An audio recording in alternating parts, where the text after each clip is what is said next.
Well, well, well. Are you excited?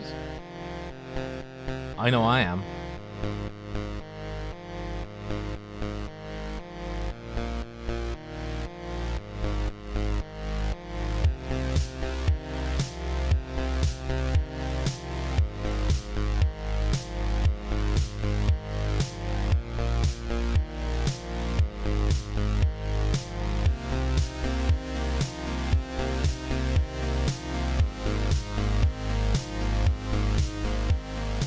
Welcome, everybody. It is round 2 here at the Charlotte Roval.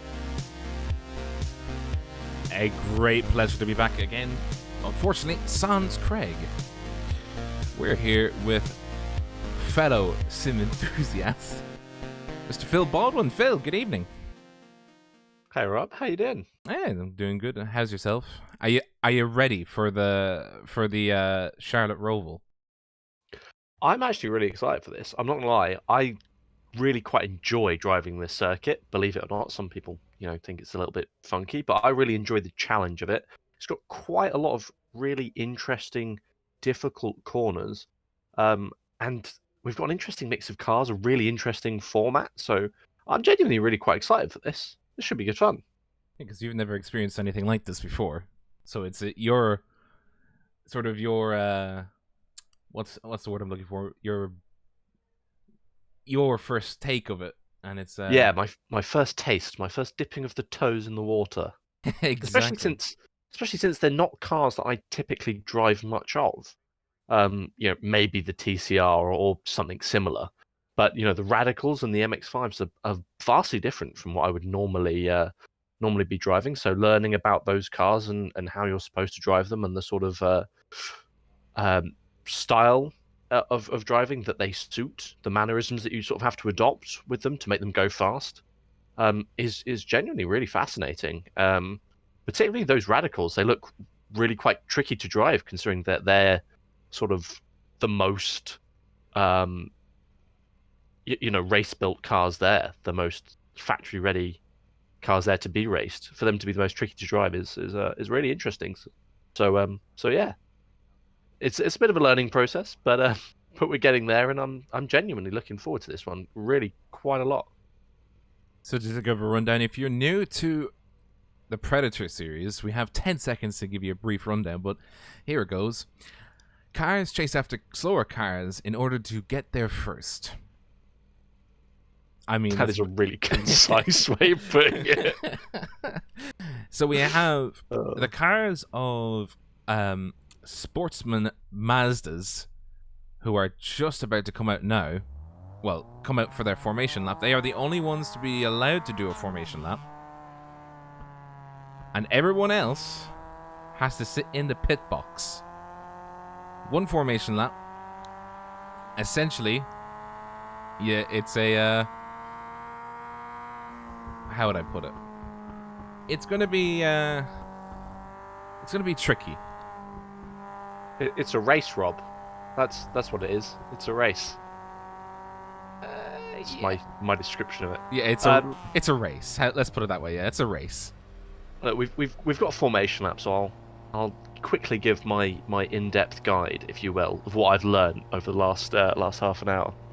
So we've got the Sportsman Masters, and then we've got Pro Masters, because each car class is split into 2 classes based on driver skill. So we've got Master Sportsman, they'll take the start, then there'll be a short break before the Master Pro drivers are released, and their goal is to use the laps to chase down and overtake the Master Amateurs. And then after a significant amount of time, then the Audi TCR sportsman drivers will be released, and their goal is to chase down the lead Mazdas. So it's sort of like you've got the different car classes and driver classes within those car classes, but they're all in one class. It's a mix. It's a concoction of oh dear. Yeah, pretty much. Well, it will be for some of these drivers, but it will be not oh dear for one who will be the winner of the race. That will be a very much not oh dear.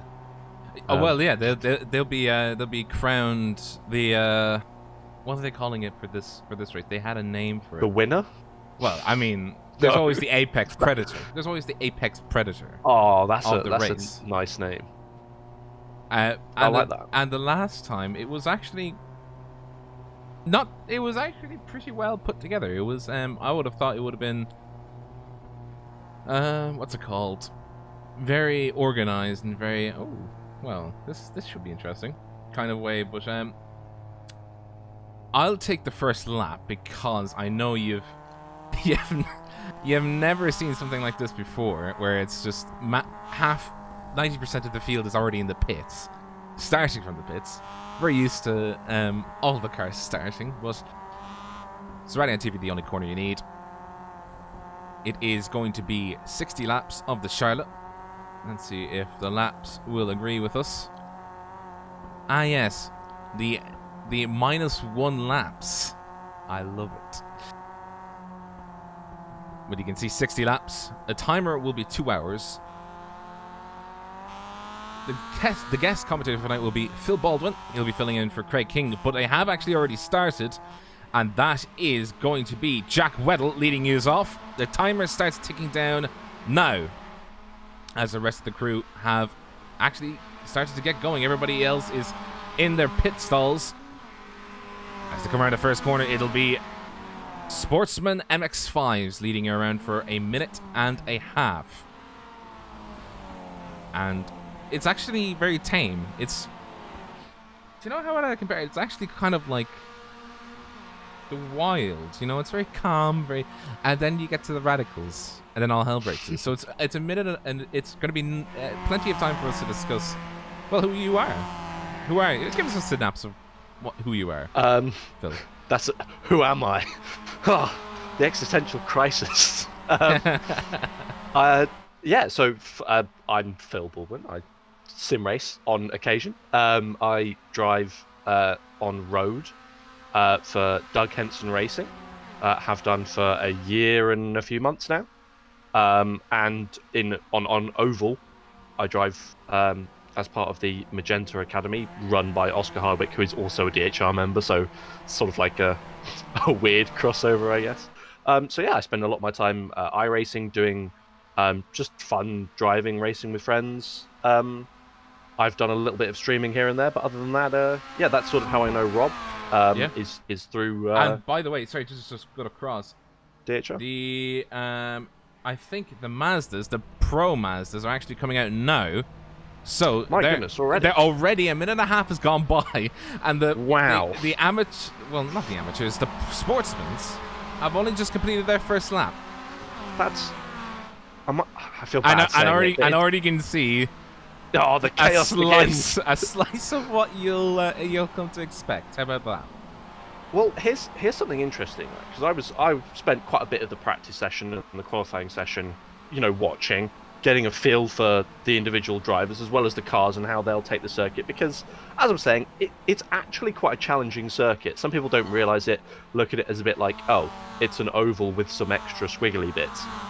Due to the undulation through a couple of corners, the rises and the falls in the road, as well as these big anti-cut curbs, which some cars can take and some cars can't. The way that they race around each other and overtake and cut each other back in battles and stuff, it's going to be really, really interesting to watch. And with the release of those pro drivers now, it's going to be interesting to see. Yeah, sorry, a few cars are actually having a bit of argy-bargy already as they're trying to get around each other. And it's going to be a bit difficult, I think, for the boys, because everybody sort of has to get around each other. Yeah, these sportsman drivers, which I feel bad saying, but it's kind of like a different word for amateur, I guess. Nothing wrong in being an amateur in sim racing; it's for everyone. But they've come out or the pro story have come out into the pack of the sportsman drivers, so they're pressed together and muddled together. Those pro drivers will obviously be wanting to pass the sportsman drivers as quickly as possible so that they can get on with trying to get their lap back. Remember, they've only got 60 laps to do it, so they really need to crack on. They've got a lap at more than a second a lap faster than those sportsman drivers. In fact, they've got a lap at 1.5 seconds faster, precisely, with that 1.5 minute deficit, to catch all the way back up. So they've really got to get on with it and really push quite hard. So being caught up behind those sportsman drivers and losing that time is going to be really... They're not going to be happy with it. Let's put it that way. So I can foresee some argy-bargy with them trying to come through the field. And it's only going to get worse when those other car classes are released as well. Exactly, yeah. I would have fully expected to see some argy-bargy about 7 minutes, or not 7 minutes, about 3.5 minutes later. But it's already started to happen. It's already started to sort of go in such a way. You see, that is, I think, it's not Jack Weddle, but it is going to be a very grisly car. I think it's one of the pros that are stuck behind Andrew Meek, or Mickey, as he's actually now the lead car of everybody else, and there's a few pros that have actually escaped. And I feel so bad saying escaped. I mean, they're all sort of racing for the one thing, which is, who's going to be leading this thing? Yeah, who will win? Exactly. This is the really interesting thing about this format, right? Is that you've got all these different car classes, and you've got the driver classes within the car classes, but they are all actually racing each other on track for P1 overall. So, like, the way that the timings work is that they all have a relatively even shot at reaching the finish line at the same time. So who's going to end up as the overall leader? We've got absolutely no idea. Yeah, we were trying to guess the last time, when myself and Craig were. We were trying to guess the last time how it would work, but it just wasn't possible after a while. Yeah, I can imagine it's going to be really hard to tell, especially with you never know how traffic's going to impact you. This circuit obviously being quite tight in certain areas, it's going to be difficult for passing manoeuvres to be made. People are going to have to get aggressive, as I think a few cars already are. Yeah, that is... I think that is... A few of them getting argy-bargy right about now. Let me see. That's the 26, and I That's think... Jack Weddle. It is Jack Weddle, yeah. Jack Weddle, he's got a car behind him. But it's like... it's all bits and bobs. Like, it's... I wouldn't say it's confusing, but more so it's like... Who do we track? It's quite difficult, isn't it, to track who's in what. I mean, I'm just sort of flicking through them and, telling by who's how far down. But one thing I've sort of noticed is that, as a driver, your sort of perspective when you come across traffic, particularly in a multi-class race. Sorry, to cut across. That is Brian Barnes. Oh, well, he's using all... He's flown wide. Yeah, he flew wide coming in through 4. I think he's taken the position of drive fast. As is your want in a race, but at the same time, I'm fairly confident in leveraging the assessment that is not the line. Yeah, well, it's about to get even more spicy. Guess who just went out? Who? It is 1:52:30, so it is time to get the Sportsman TCRs, and they will throw things into the mix. Here we go. Yeah, now it gets exciting. Yeah, now it gets exciting because you have... Time to set my camera to most exciting.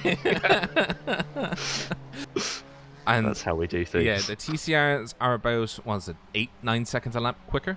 So I'm guessing they're going to catch up to the rear end of any of them in about... In about 3 to 4 laps. They are actually... The back end of the TCRs are quite far away.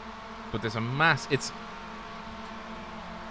The masses are all just sort of this with this one big gaggle, and it's like, Every single one of them... my prediction was that the sportsmans would have gotten out just ahead. To not be a lap down, but actually 4 of them are a lap down, and only John Lang and Sam Harper are the 2 ones that have escaped, quote unquote. They've escaped the gaggle that was the and dear Lord, it's actually already happened. The Pro TCRs are out now, and look where they've ended up. where they're Goodness. just ahead of the sportsman's TCRs. So, I mean, This is it's great. it is going to be gaggalistic. I'll put that down as a dictionary, and a new dictionary term. Yeah, a new dictionary term instead of just gaggalistic. Robert Shakespeare O'Brien over here inventing words for the English language as we broadcast. But the fascinating thing is, right, because obviously the majority of my racing experience. Yeah, have a look at the 377 and the 12. We're getting margy right away coming out of the pits. That's Joshua Wolf on the inside of the apron, 1 and 2, and he wanted to get ahead right quickly. I think he wants to get going, and I don't think he wants to hang about, because this car, Michael Polasek, is actually running away with it. He's actually 2 seconds ahead of the rest of them. And now, here's the party piece, right? Here's the party piece that I have. You want to see something cool? Always. Bang! We can separate out the classes and we can show you just exactly in what class, how they're ordered. Wow. Modern technology. Modern technology, yeah. Sorry, just back to what I was saying.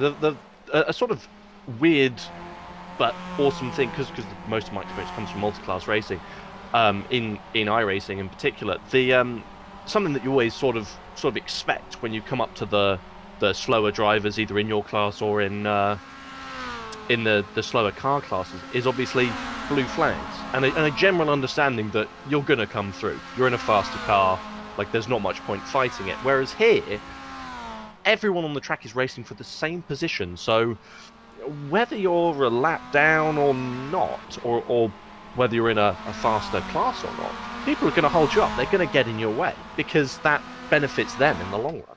So these, you look at these pro tier drivers in each car class coming out into the pack of the sportsman drivers. Those sportsman drivers aren't going to just move over and let them through. They're going to put up a fight, and not only does that add to sort of the danger and the excitement of the driving, but will also, your tactics through the race will change because of it. So if you can get a piece of that sportsman traffic or lower car class traffic between you and your rivals, then that's obviously a big benefit. Hell. So I think playing around the traffic is going to be really interesting. It's difficult, I would imagine, because the TCRs are out now, but the big boys, otherwise known as the radicals, they're just sat in their boxes. They're gonna have to be waiting for a while. I think they're gonna be waiting another 15 minutes, and all they're gonna hear going by them is It's got to be heartbreaking for them. They're a lot faster. That is the noise of doom, though. When you're in a race and you can hear the other cars going past you while you're stuck in the pits, not able to move, it is weirdly infuriating, because you not only as a driver want to be out in the race lapping and gaining time, but also you just enjoy racing, and the fact that other people are racing while you're not kind of sucks. Yeah, but it's genuinely, I mean, this is what it's all about. You kind of have to, you're not racing, how would I put it? You're not racing each other technically. You're racing your class. What you're racing to is to try to be fast enough to be faster than everybody else. Yeah. Which is a bit, But I mean, it's a bit topsy-turvy, turning on its head, because usually in multi-class racing, you're racing your class. You're never going to, the only time you're ever going to interact is if, like, let's say in LMP1, the both of us would be very familiar with that. We'd be racing to a point. We would be racing to say, hey, you know, I need to get by you. You're a slower car. You're in a different class. We're not racing each other. Can I just get by you, please? you get the blinky button out and you you spam push it until they move. Joe Holman actually puts it very, very, very eloquently. Let me out! Let me out! Very much so. We've now got TCRs among the MX-5s, which is going to really start hampering that MX-5 progress. Obviously, every time you're overtaken, or do the overtaking even, it's going to cost you time. So you want to make these moves as quickly and concisely as possible. Now, some of those early moves I was seeing, TCRs. Oh, we've got TCR off. Joshua Wolf stopped in the chicane. No. I'm not entirely sure what's happened there. Have a look. Real quick look. I think he's just overshot it. I don't think there's anything. Oh, he did. Yeah. He tried coming into the bus stop.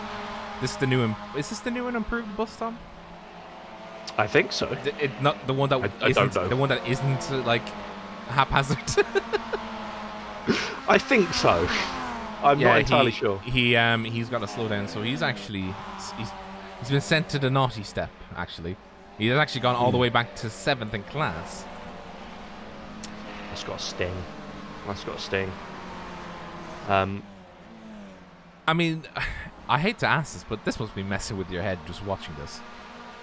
A little bit, but also sort of fascinating. It's sort of like a weird mixture of like I sort of get it, but I sort of don't.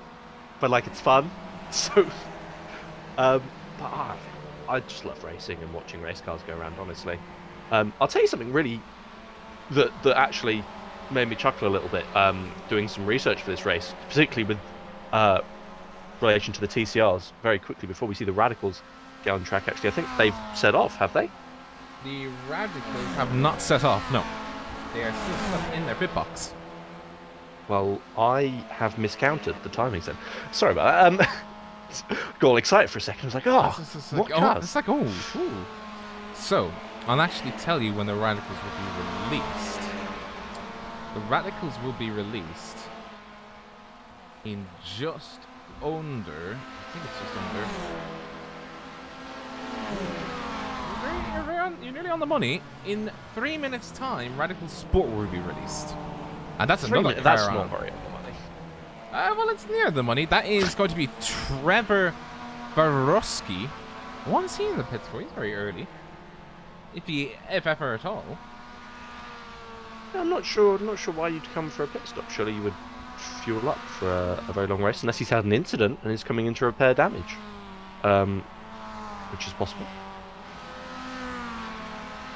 I do actually have Matt Gelder, who's agreed to hop in. Matt, good evening. How are you doing? Hey, what's going on? Now, I know you're sat in your pit box just patiently waiting, but describe the feeling. How does it feel to know that these guys are having fun and you're still stuck there? I'm really anxious to get out on track, and this is like watching paint dry. This is all the metaphors like put together, because you literally can't do anything. You're just sitting here and you're just waiting for Mike to announce that, hey, there's 2 minutes to go, get ready. And then the scramble happens. Do you expect... Now, we did see the TCRs. They absolutely had almost an incident, actually, where the pro Mazdas were coming out, and they actually got slipped into the sportsman Mazdas. Do you envision that happening?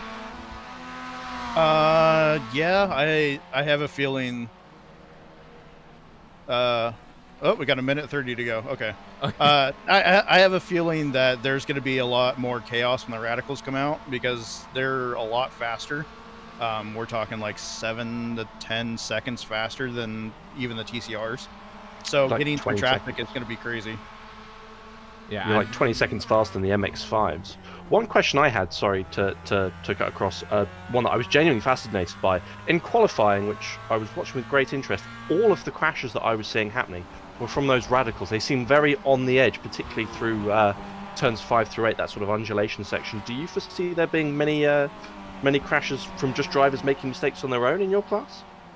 Oh, yeah, the Radicals can overheat tires very quickly, so you're going to see people that don't manage the tires very well are going to get very slippery, and it's going to start sliding around. So, yeah, that'll be something to watch out for. But got a minute left, so I'm going to let you guys get back to the broadcast, and I'll catch you guys afterwards. And sure thing, and good luck out there. Good luck. Thank you, guys. Now, I have actually done the executive thing I've gone ahead and fixed something live on stream. 2 things live on stream. We're now seeing the overall positions. So now this looks even better if I do this. If I show the top 7s. There we go. Look at that. Almost as if nothing happened. But Matt Gelder was very correct. The TCRs are about to be joined by these lot. Oh my crikey, they already are. Here we go. Right into the middle of the TCR pros. That is Joseph Homan. Oh my goodness gracious, he's having to... Matt Gelder's already got damage. Matt Gelder? Oh no. He's clipped the wall on the way out. He's hit the inside wall on the way out of the pits. I hate this. I hate to do this to you, Matt, but... That's got a sting. Oh no. Oh no. That looks like quite a hard hit as well, from the amount of damage that's sustained. I don't know how fragile these things are, but from the looks of things, very is the word that I would use to describe what's happened there. Let's have a look. Let's try and get a... Let's see what happened to him. Oh! Ow. Yep. Oh, he's just like hit a bump, got a bit of oversteer. And the car just went into the wall, yeah. Well, the steering's bent. Yeah, the steering is bent. That's going to be... That's going to be a pit bring stop. that straight back. Yep, that one's not going any further. No, they do have a fast repair. They all have a fast repair. Okay, so it won't actually be like a long pit stop. That's something. No, but it's very inconvenient. Oh yeah, incredibly. That's not the way you want to start your race, especially when you've just been sat there waiting for ages. Yeah, exactly. You know, he hasn't even left the pit lane, and he's got to be kicking himself. Yeah, I feel sorry for it's the going to lad. be like, why did I interview with those Raidillon boys? Oh no! Yeah, the curse. We've put him off. Exactly. The curse has happened. But now, we get to see. Let me see now. Hey, yeah, back in and out he goes. Yeah, exactly. Yeah, fast repair straight away. Does he make the mistake again? Let's see. Come on, Matt. Don't let us down. Get out there. Get on the track. There we go. Yeah, but he's in the just ahead of the Mazdas, so. He has to be careful this time around. He does not get another chance. You'd rather be ahead of the Mazdas than behind the Mazdas, because it means that you've got a nice chunk of clean air now to run in. Admittedly, so do the rest of the radicals that are out on track at the moment. But you don't want to have to fight your way through a bunch of slow-moving MX-5s. It's risky, especially on those cold tyres. And so after an incident like that, he's got to relish the opportunity to give the thing a bit of a... He's going to be very careful. I'd imagine so, anyway. We no longer has the quick repair to back him up if he makes another mistake, so... Yeah. He's certainly got to drive within the limits. Oh yeah. So, the Radicals Pro are now out. Now the fun begins. The big boys have come out to play. Ross Banfield is the leader of them. And, well, I'll tell you this, Phil, hold on to your hat. Hold on to anything. Hold on to the computer if you have to. Because it's about to get very spicy. I can imagine. And I suppose a benefit from being where we are in the commentary booth is that some of those pro cars are really not that difficult to spot. Those unorthodox motorsport cars with their chrome purple and questionable choice of trim colour are really really easy to spot, which makes our job a little bit easier. Ross Banfield's been passed though. Isaac Snyder making the move into the chicane. He's going to hold on to it through the final 2 corners. Something really kind of different about these radicals is they can't hit those big blue anti-cuts that would just unsettle the car. These are downforce cars. So whilst they're fast, you can't attack some corners quite as aggressively. And here they come up on the MX-5s. This is going to get really spicy. Oh yeah. It's when I say spice. Oh yeah, spice is not. Spice isn't the word. It's like you've just turned off the safety switch on like a This is going to be Vindaloo levels of spice. Oh. Doner kebab levels of spice. And you can just see, as we click back, bang. Ooh. Very close moves. Isaac Snyder having to wait for the TCR. Almost gets collected by, who is that? It's going to be That was Travis Walling. It's going to be Jack Weddle. Jack Weddle and Co. There's basically the 26 car is all sort of drowned out by Andrew Mike. And we've got some collisions in the final chicane. We've got Masters going 3 wide, 4 wide, a Radical stuck. The Radical stuck? That was Eric Mike getting stuck behind Masters going 4 wide coming out of that final chicane. There's an absolute cluster. Oh yeah, let's have a look. I want to actually look on his roll bar here, just to show the ladies and gentlemen at home. This is what they're going to have to deal with. He did actually strike the number 19 car. Yeah. 19 car. Now the 19 car is Nick Kuhn. So we've got a crash. Joseph Homan, leader of the Radicals, overall leader of the Sportsman Radicals, has just slid off and appears to have damaged the rear of the car on a side. I don't know if that's replay damage or actual damage. He's got the thing back going again. But that is not what you want to be doing. That's going to cost you a lot of time. And even if he may not have lost any positions within his class, he may have potentially damaged the car. And remember, he's got to be pushing to catch up with those TCRs and MX-5s in the overall race. So we can't be affording to do stuff like that. But that's what I was on about in that interview. Through that turn 5 to turn 8, that undulation section, it's really easy to get the car sliding, to lose the rear, get some wheel spin. It's very easy to lose control of these things, and he just seems to have dropped it. This is I don't know if he's going to have to pit. Sorry, just to say, Andrew Mike, he's having to deal with the car number 50. The car number 50 is Cordell Cullen. And he's just having to... Well, he's making his way. He's doing his best life, you know. But he's also having to figure out how he's going to get away, because he's now... I mean, far be it from me to say that it's... What's the word I'm looking for? Ooh, Radical on the inside of the 5 and 6. I can't even speak right now.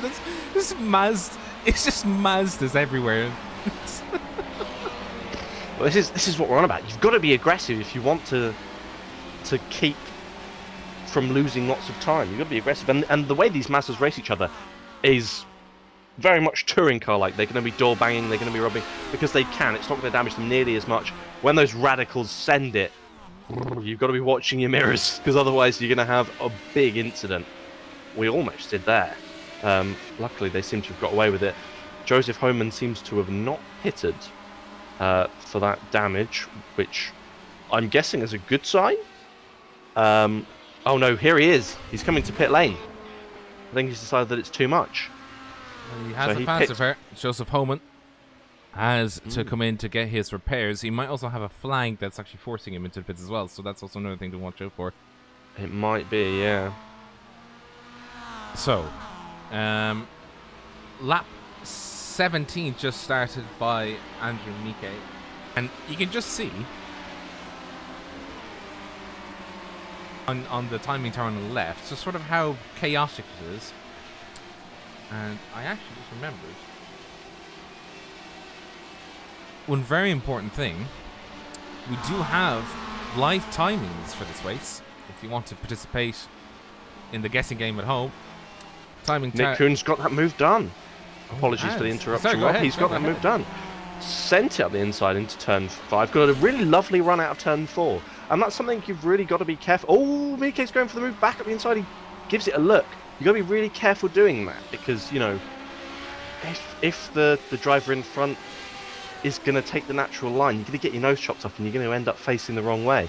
But through that infield section, you've got to be really, really precise with your line, because you can very easily use the camber of the road to get a really good run out of the corners and onto the straight if you do it right. And in those MX-5s, which are really momentum-based, that'll give you a big advantage, especially when going for moves like that. A great move there from Kuhn. Or I'm not sure if I'm saying that name right. Yeah, Kuhn, yeah. Well, I imagine it is. But you can just see all of the cars are now sort of, it's difficult, I think, because especially like at Silverstone, it was actually, you know, there was enough track to really be like, okay, so this and this is going to happen. We have, you know, gaps and pockets of players, you know, all over the place, you know, and when I say players, I mean gaps and pockets of people who would be wagered to having a good chance of becoming the apex predator for this race. But holy moly, it's so compacted that I can't shudder to imagine how much screaming there is as a TCR just lunges in on or in this case we're seeing Gavin Barber going around the outside of, oh no, sorry, Gavin Barber being held up by the car number 12 of Joshua Wolf, who reminded he was given a slowdown for missing. Well, it's actually quite harsh slowdown for missing the bus stop. And if you go through that way too fast, I think you actually do get a black flag for it, like a full-on black flag, if you go way too fast. I think you do, yeah. So it is because it's quite an abusable cut. So you've got to be really careful not to pick one up at all, especially in those MX-5s and TCRs where it's slightly easy to do so because you can hit those anti-cuts. You can get closer to the limit, so they've got to be really careful not to pick that up. Thankfully for us, his wasn't really in question, completely missed the corner in the first place. But, you know, in general, it's going to hurt if you accidentally pick that one up. So I'm just actually interested to see. Now, we do see the overall picture, but if I cut now to the class picture, you can actually see sort of the relative difference in the classes, because it is a two-way game. It's a game overall, but it's also a game between the various classes in of themselves. Nick Kern is currently leading, but John Lang is chasing him down. He has to make up 53 seconds in just under an hour. Or just over an hour, correction. It depends. It's all about laps, really, at this point forward. Timing-wise, you know, it's at the end of the day, it's all about, it's just timings, really. But in this case, in this particular case, I think we're looking at just two sets of pictures. We're looking at how the TCRs are doing in our own classes. We're looking at how the... Oh, sorry, I was looking at the wrong one. That's the car gone off. Oh my goodness, Jack yes, Weddle. 26. Jack Weddle coming around. Let's just have a look at that. In the bus stop. How did he do that? Ooh, Radical's gone up the inside. Oh, Radical and the number 4. Ryan. Number 4 thought he had saw the chance. Unfortunately, 3 wide through that bus stop. Not only is it not going to work, it's quite difficult. That was an ambitious move, I think. There was not much chance he was going to get that one done. In my, I almost said my professional opinion, my very unprofessional opinion, there was no way he was getting that one done. I think that's assuming that penalties can be handed out. That's probably a slam dunk as it gets. Weddle pits. I don't know if that's for damage or for some other reason. I think he has done. I think he's taken a quick repair. He's taken tyres as well. Don't know if he's just forgotten to uncheck those or whether that's deliberate. Because I wouldn't have thought that tyres would run out in a race of this length. I mean, it is. I mean, go look at the track temperature. You'd probably find it might need to be necessary. Oh, yeah, actually, that's true. Because during practice, it was 56 degrees Celsius. It's 53 degrees now, so it's gone down a touch. Yeah, but it's still. I wouldn't want to be out there right now. Cozy, shall we say? That's how I'm going to describe that temperature. It's cozy. Hot. It's hot. Nick Kern, in his very dapper plaid livery, has Andrew Mike, the leader, once leader of the overall race, 1.2 seconds behind him, and all sort of doing, you know, laps that I would have imagined probably is going to very, very much lead to a last 2 or 3 lap showdown. But it's a waiting game right now because it all depends, really. It all depends on if John Lang can make it happen and can make it happen.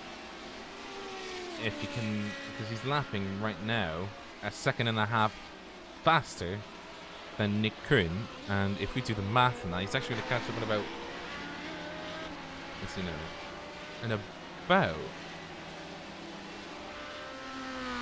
lap 53, given his current pace. The amount of maths that we're going to have to do if we want to try and predict anything is untold. Yeah, that's why we have the random guessing system. It's going to work out how it works out. It's just going to be like, we guessed this. We told you we were guessing this. You can't be mad. Jeremy Morrison, by the way, leader of TCR. He is 3 laps down, but he's also a lap behind coming through the field. So he's actually got 2 laps to Mazda Pro and 3 laps to Mazda Sportsman. So there's even more math to comprehend than just that, even. He's also got a relatively solid gap to Robert Gamble. That's up to half a minute now. Vavorsky is off again. What's happened to... Oh, I see what he tried keeping him...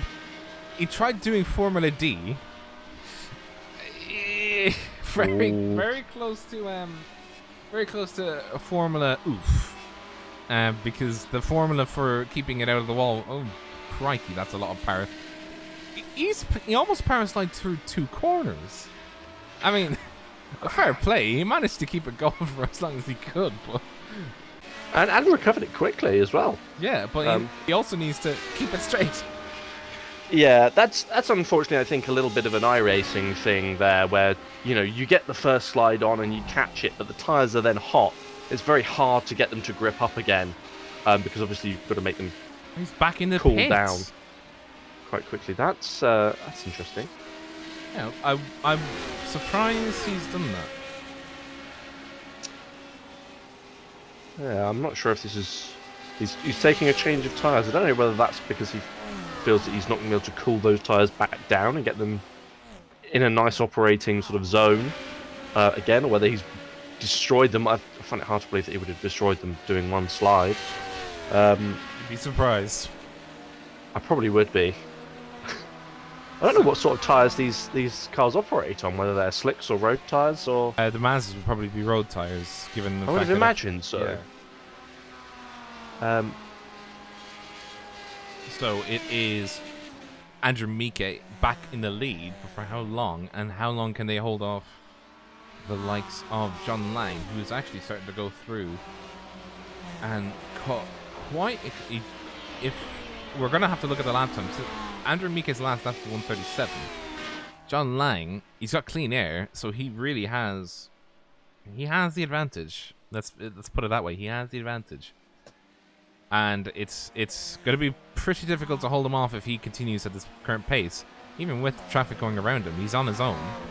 Because he was able to get away from the Sportsman Mazdas as quickly as he could. And he practically did the perfect launch. He had launch control.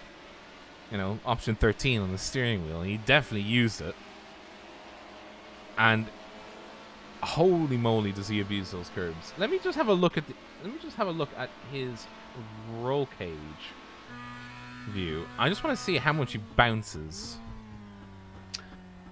You might find yourself getting a little bit sick with oh yeah, that's a lot of bouncing.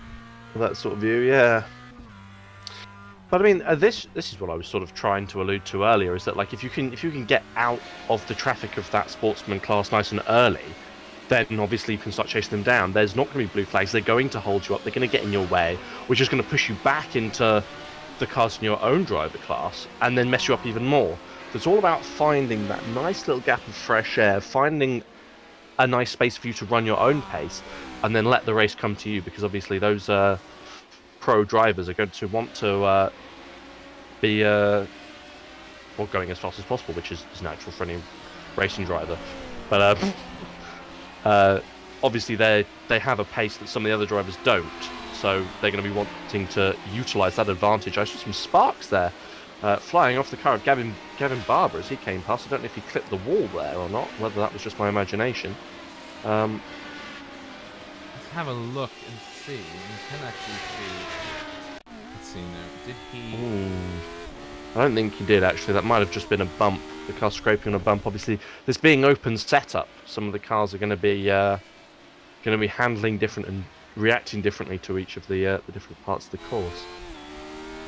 And also reacting to each other. Well, I mean, you can't really react to the. You have to react as the car comes, but definitely the cars are going to be very vastly different, depending.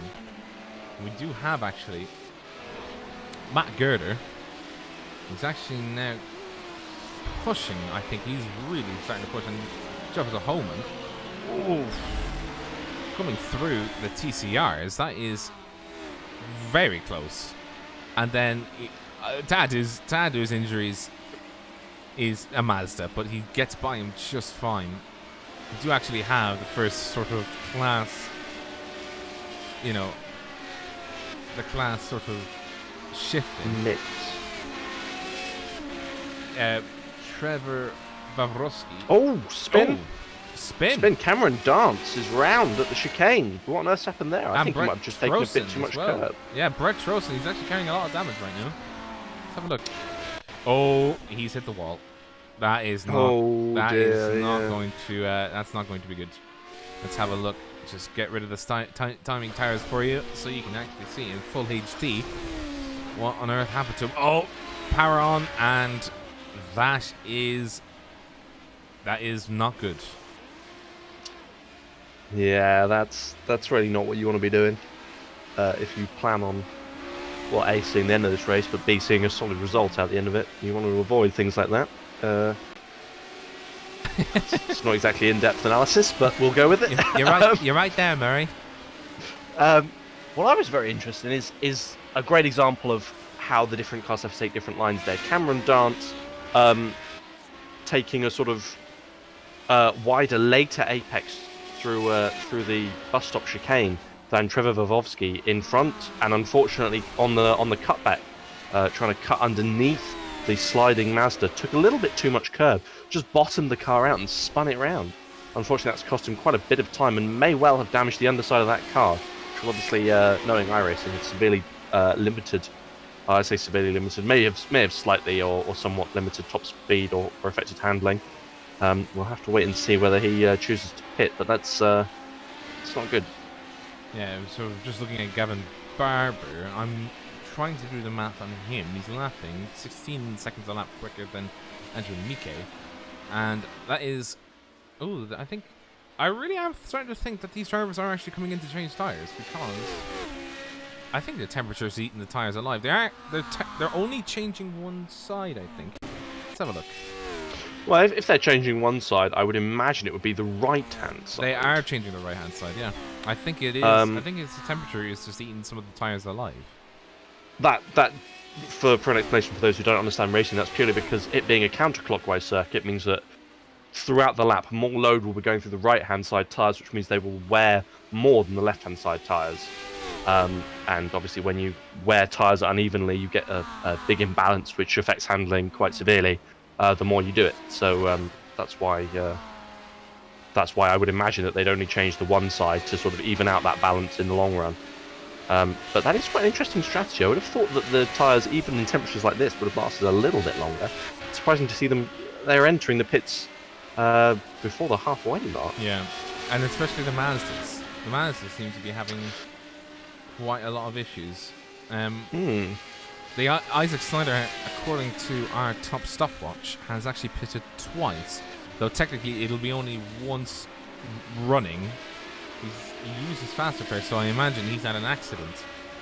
And let's see, do we have any of the sportsmen in terms of TCR, or not TCR? Sorry, the Radicals. They're actually holding up quite well, but the poor boys in pro SR8s They're actually having a very hard time right now. I think on nearly all of them, except for Ross Banfield, has used their fast repair. And I'm looking at Ross's car. He's actually got a good bit of damage to his front left. So I think for the time being, I'm actually looking towards the TCRs to see how they fare. And then, in and around the the mathematics of it all, I'm looking at John Lang and see how he's doing, and see if he can make some moves. He's actually now starting to reel in Andrew Mike, who's the current race leader. 27 laps gone, 60 in total, so 33 laps to go. Coming up to the halfway point, it's actually flown by. I personally would estimate that Lang will have a chance at getting Meek before the end of the race. I think it'll be whether it's Lang or whether it's Morrison leading the TCRs. I think I'm personally feeling, based on the way the race has gone currently, that it'll be between those two. As to whether the TCRs catch up, I think it's going to be Morrison as the best bet, versus Lang as probably the best bet currently, as far as I can see, for the MX-5s. Just a quick update on what happened to Isaac Snyder. He did have a lap where he spun on the way back onto the banking on the exit of the infield. That sort of heating up his tyres. And then when he's come around to the infield for the next lap, going through turn 3, the right-hander, the rear's just stepped away from him. He's caught the wall on the exit of 2, may have unsettled him, given him a little bit of damage, and then turning to the right-hander, the rear's just stepped around and he's slid wide and gone slap bang into the Bank of America tyre wall. Yeah, he really is. And he really is tripping about. That was a reset from there. So I can imagine quite heavy damage. Obviously, the quick repair allowing him to get back out. But yeah, so that's why he's lost quite so much time. Really unfortunate for him. He's looking very, very strong in practice and qualifying. So a shame that that's happened. Just to show, by the way, once again, the split view. The split view being that we're sort of organizing all the classes into their own individual categories and then saying, hey, look at this. Oh, sorry to interrupt. A bump. Travis Walling has just driven... I don't know if it's netcode or not, but it appeared to be that Travis Walling, coming through the first couple of corners to lap Isaac Snyder, has hit the back of him. And now Isaac, with a chunk of damage to the rear of his car, the car will appear to be bent upwards. Travis Walling has actually got no damage, according to my perfect eyes. But Isaac Snyder has got a lot of splitter damage, and he's not got a fast repair to use. So he is stuffed if he can't. There's a lot of sliding. Yeah, sliding a lot coming into the bus stop, but onto the 3 and 4. Does he go for a counter? It does look like he's going to go for the move. All backs out at the last moment. Probably a wise idea. Yeah, you don't want to be running too wide through there. Yeah, that as well. With the high rate of attrition in Radicals, the amount of crashes and spins that we're seeing from them, I think realistically the objective for them has got to be just keep it on the grey stuff. Yeah. Mission objective survive is the Radicals right now. And that's what I call a pro gamer move. Survive. Absolutely. Surviving is the pro game move. Spinning is not a pro game move. No. And unfortunately, I think the majority of the spins have actually come from the Radicals. They are... Oh. You see, I'm looking at Snyder right now. I think that damage has actually done more than just superficial. It's not just cosmetic damage. I think there is quite a lot of... I think he has actually lost a slight bit of downforce, and he is actually starting to slide a little bit. As that is... He's going to get on the back of Walling ahead as he catches Fletcher in a bad point. Fletcher not with the strongest lap times, and Walling with some of the best, so...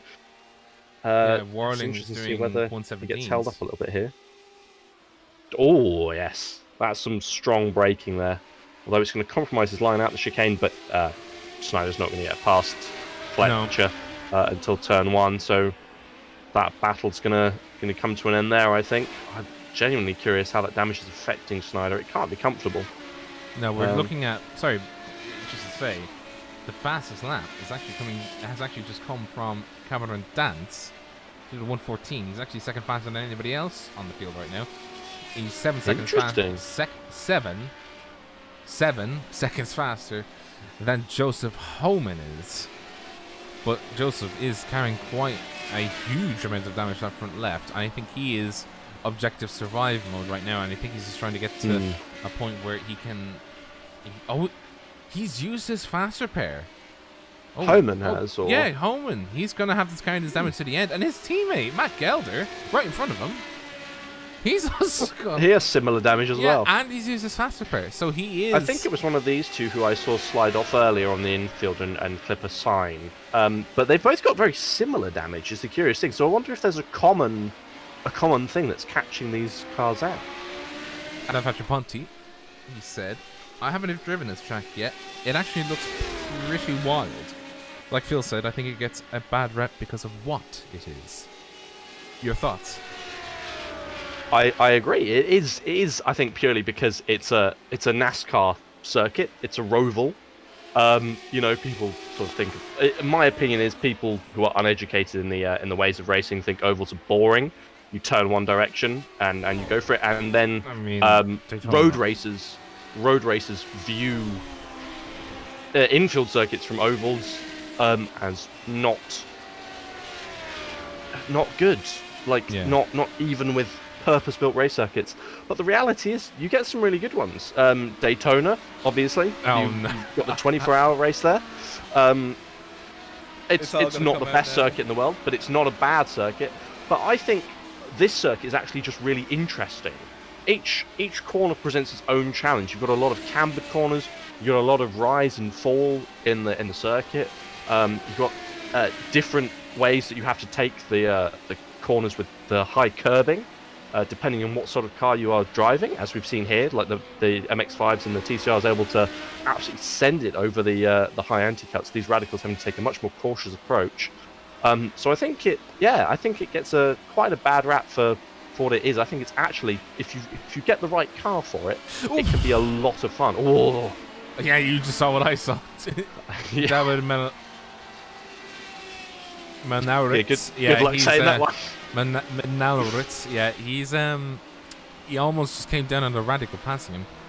See, now, I actually disagree on one circuit in particular. I do think that Daytona is very boring, only because it's exceptionally flat on the inroad, and it's two horseshoes, and then it's 3 180-degree turns essentially.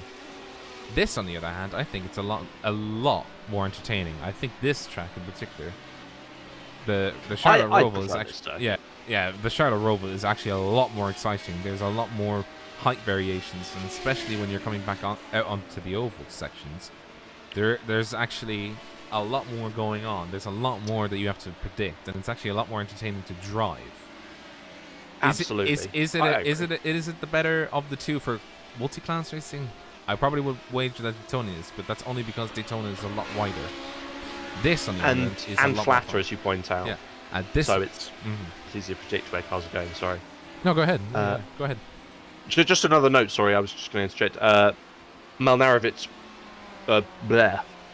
that TCR has come into the pits and taken tyres. So TCR is starting to make strategy calls as well, potentially. I don't know how that's going to play into someone like Jeremy Morrison and the TCRs catching the MX-5s, but it means that any advantage gained by the MX-5s taking a pit stop seems to be potentially nullified if they're going to start coming in for pit stops as well. And just to say, by the way, attention to 43 minutes remaining, so it is now definitely past the halfway point. Lap 33 just about to tick over. It is, I imagine, going to be the only people that have not pitted again, I think. Quite a lot of people actually have. Robert Gamble has been one. He's pitted. I took a faster pair. A lot of people that have pitted more than once, they've taken faster pairs. So we are starting to see people that are actually just. I say that. I just saw Dale Green pitching. I thought he was going to pitch just for tires. but he's pitching to get a fast repair and to take tires. Well, I mean, if you're going to take one, why not take them all? If you've got to make a tyre stop, if you feel that you have to, based on the wear, you might as well take the fast repair at the same time.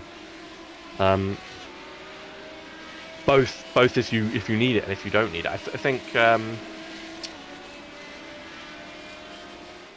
would you say it can, especially with curbs this high, iRacing has a tendency sometimes to give you little bits of damage that are hidden from view. Yeah, floor damage. Yeah, especially with these downforce cars. So sometimes it might be an idea to gamble on, if you feel like your performance isn't quite up there, to gamble on taking it potentially without damage, but just to see if you can get some speed back if you no longer feel that you have the need for it, if you're running comfortably. Obviously it's nice to have there in case something does happen. Multi-class racing in particular has a habit of throwing things your way. Anyone else who's done it will know the car is never safe until you've crossed the start-finish line for the final time. But you know, there's I don't think there's any harm using it tactically if you feel that you have to. And there's and it's never really truly over until the checker flag waves. So you either make it over the line, or you're already being towed away essentially. Absolutely. I can. This is where I can interject a nice, neat little personal story from earlier this year. Running the Sebring 12-hour race.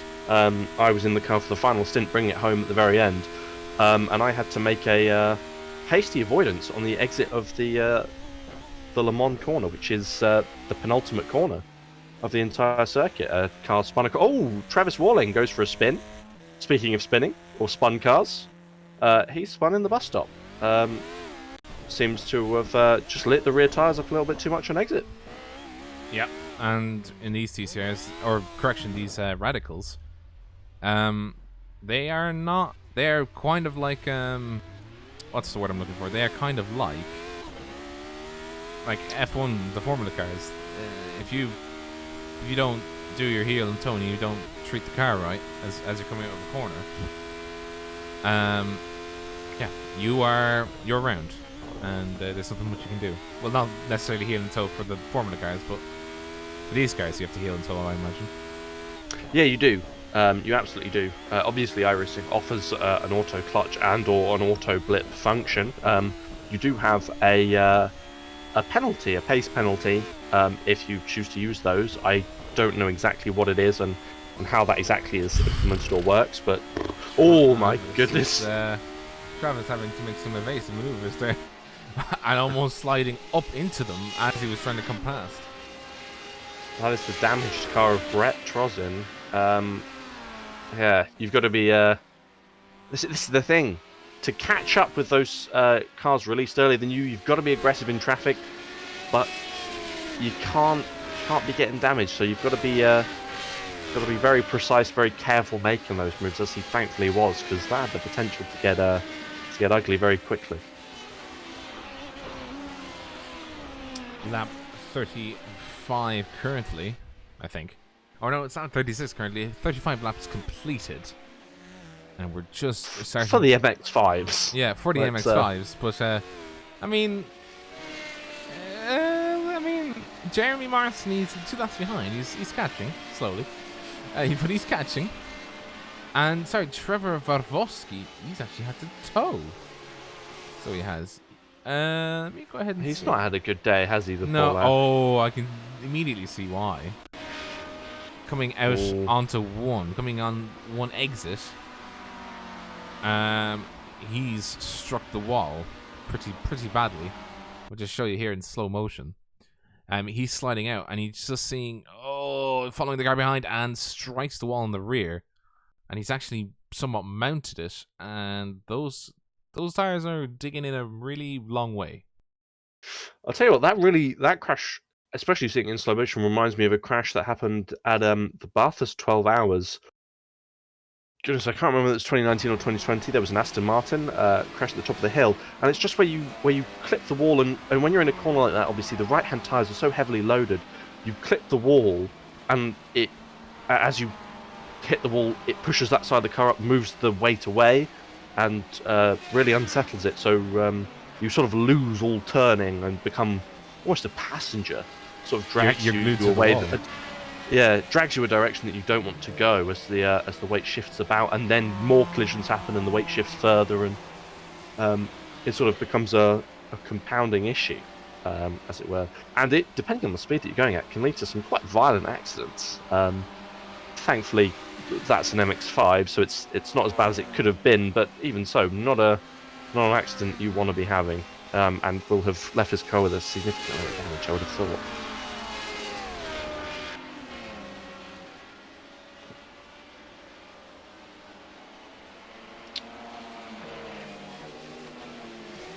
So, looking at chaos. I mean, you're also looking at chaos.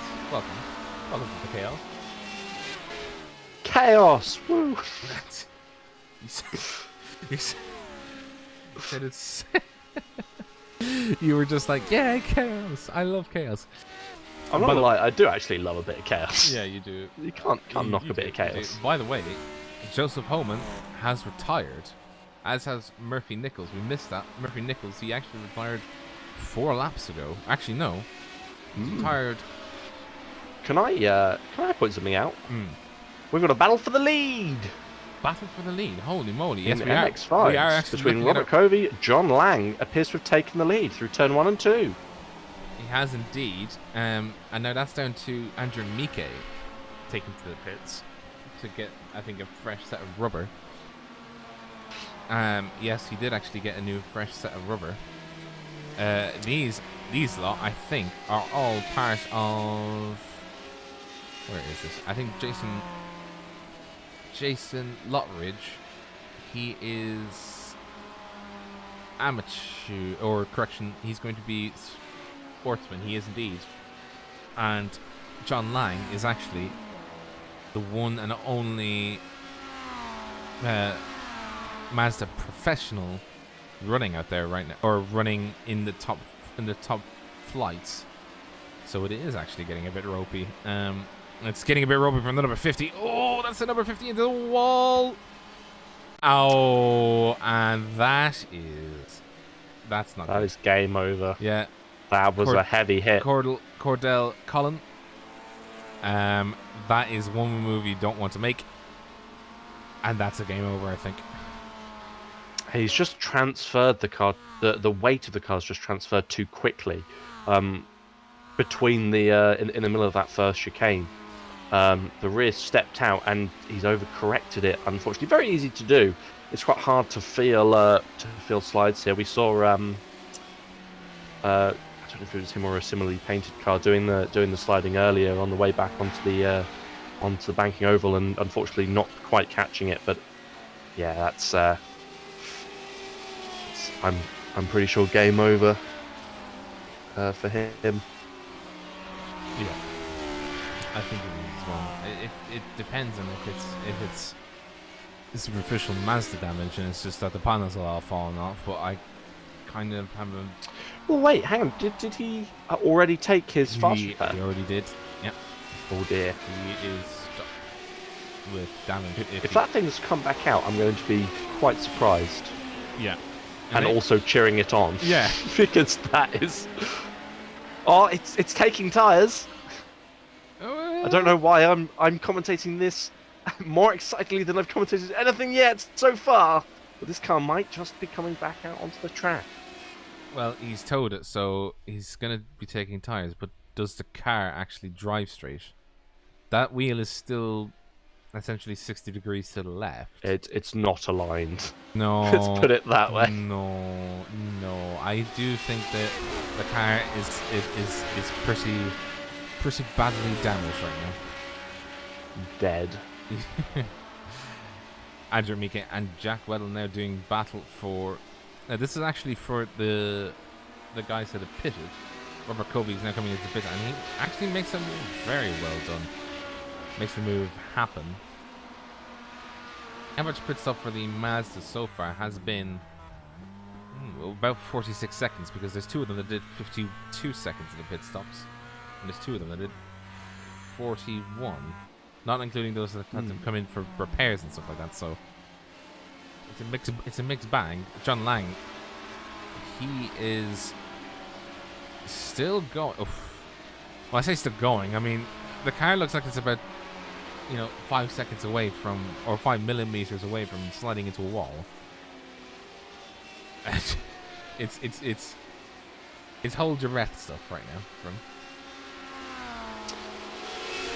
a quick question that has just crossed my mind. We've got obviously the now lead 2 MX-5s having not pitted yet. Everyone else seeming to have either pitted for damage or for tyres. And I believe both of those 2 cars are from the Pro class, if I'm not mistaken. The John Lang I know is. Jason Lotridge is not. He's actually in. Is he not? No, he is not. He is actually. He is doing very well as the lowest rated iRacing member out there. He's on 951, but doing very well. Well played, that man. Yeah, but that sort of shatters a hole in the question I was about to pose to you, which was, do you think that these pit stops are coming from a place of inexperience with running down the tyres, and that John Lang just knows what the tyres can and can't take, knows how they should and shouldn't feel, has them in a nice range, and will just run them through the entire race, whereas the other drivers are just sort of feeling the car get a little bit unsteady, losing a little bit of time and pace, or just thinking that that's the way that they're supposed to work. Pit stops and racing are supposed to happen, therefore we'll do one. And it's a bit of an experience, and they don't actually need to do it, was going to be my question. I don't know what you would think about that. I think my own, from looking at it, I do think it's a mixed bag. Some of them, I think it's because it's so hot right now. I actually do think it's the inexperience of the temperatures. I mean, in very, very few places can you actually experience temperatures in excess of 50 degrees. And one of those is actually, ironically enough, I remember back into it, when I did the Le Mans series, formerly, it's now known as the ESS, or as I think it's like Clear Driving School ESS. But yeah. I remember when they went to Le Mans at one stage, when it was essentially the worst combination of Le Mans ever, where it was a very top of the range afternoon in the middle of May, with the sun beaming down directly overhead on top of the track, and the track temperature is about 50 degrees. But even then, you're still driving in cars that have a lot more downforce than the Mazdas do, and it's a bit like probably on the same level of downforce that the Radicals have, or much greater. And on a track that all you have to do is think corner to corner. This track, it's a very compacted track. It's got 2 oval corners, 2 massive oval corners. The right side of that car is very heavily used on those 2 sections alone, and the temperature is. Let me just get you the temperature. We'll just flash up onto the screens now, just to show you guys. It's 51 degrees out there. Currently, it's partially cloudy with a 6 km/h southwesterly wind, or southerly wind. That temperature is not going away. If anything, that's just going to sit there, and that is pretty bad. Yeah, that's not going to be fun for sure to drive in. With the Mazdas, I think a lot of Mazda drivers are pretty used to very middling temperatures, and with the road tires, they do heat up quite a lot, I think, comparative to normal slicks. They act they add like a bit like intermediate tires on road. Yeah, absolutely. We've been provided with some nice information there that the Mazdas will have to pit. Not enough fuel to make the end, or they'll have to pit because not enough fuel to make the end, which perhaps makes me think that some of the other drivers fueled lower for the start of the race to try and get themselves a pace advantage, which making good, obviously, Lang having run pretty much the fastest the MX-5 class since the beginning, and if he's gone this long, he's probably started with the most fuel, which means that it'll be not the biggest fuss come race's end. That's a good question. I'm not sure. Something that we missed a few laps ago, or I don't remember mentioning, is the retirement of Joseph Homan. From the I did Radical. mention it. I've just seen the crash. For those watching, that's an example of what you don't want to do as a higher class driver, sending up the inside of someone late when they're not going to see you. That's a prime example of what you don't want to do as a higher class driver. By the way, Ross Banfield, he really has, taken the spirit of, let's continue to have fun. He actually spent 16 minutes in the pits. What a trooper! That's I mean, correction. He's not actually been into the pits yet. He's actually still going.